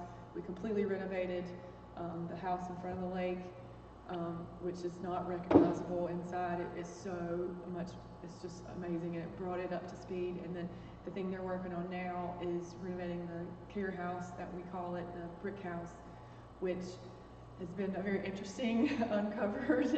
Each moment they're uncovering all kinds of things, but we always had heard that house was owned by a brick mason before yearly meeting kept adding on to Quaker Lake's property, and the brick mason that lived there, as he got additional bricks, would add on new rooms to the house. So there's a lot of brick walls in that house, but our plans to renovate it are going to be so awesome. Increasing the living area size, the dining room size, maximizing some areas, changing some bathrooms around, so it'll end up with 3 full baths. So it's going to be like a little mini lodge. We'll be able to rent it to small groups, youth leaders, to leaders of groups that want more bedrooms, and then for staff to be able to live there in the summer, to give us to where we can have another cabin for campers. Again, not growing too much, but that flexibility will help us a ton. It takes more staff to run Quaker Lake now than it used to when Lake Paul and I worked here. And some of that has to do with being hardy and grit of today, of our young people, but also there's just so much more to it, so much more to care for people. So staff are the greatest resource we have to run camp, to have quality program for the cost that we send out to people to pay for camp. So having that for rental and having that for staff and just bringing that up to speed means the 3 residences, you know, at Quaker Lake are all kind of, you know, in a place where, you know, a lot of times that's the only way we can pay people to work here is to offer housing and everything. And so using the Murkison money, I think, is really special for that. So that's where we were at the end of 24, but that Murkison Ross unrestricted fund will be used, you know, probably in whole to finish out this project. And we'll know with that gift, we've brought these residences up to, you know, up to today's standards. So, anybody? Thank you. Good. I'm not pausing long either.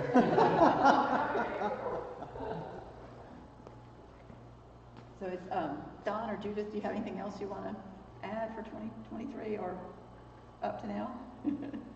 All right. Well, I want to give a special thanks to Heather and Christian for setting up today. I know they had a bunch of field trips and lots of stuff going on.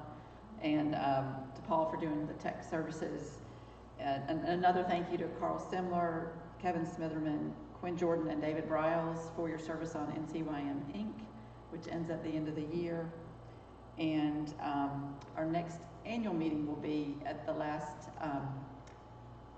Saturday in April 2025. Dottie, did you have something? Yeah, is there any place, is this on the website, any of these reports or the whole thing? I mean, this is overwhelming, it's a whole lot to try to digest. Yeah, I believe the associations put their reports on their websites, and then we have not put anything on our website, but there, you know, the bulk of the presentation is available as well. Don, did you want to say something? I was going to say Paul. something, yeah. I will, to address that, I will put up all the reports. I have an actual NCYM Inc. section on the Friends Church of North Carolina website. So I'll put all the reports as their PowerPoint or PDF, whatever they are. And then this is actually currently being recorded and a video is made of it. So if you want to hear any of it, hear anybody's presentation, it is on YouTube, but I will put a link on it also from that same spot. So you only have to go to one spot and you can either watch the video or see the reports individually yourself. It's friendschurchnc.org, and then there's NCYM Inc. section in there. It's in there. It's easy to find. It's in there. And eventually, I think everything will make its way to the archives, these types of reports at Guilford. And they can digitally pull that off anytime they want to. So I don't have to send them anything. They can just pull it down. They can pull it right off. Okay. So just, I guess, let them know. All right. Thank you very much. If there's nothing else, we'll be adjourned. We really appreciate you coming today. Thank you.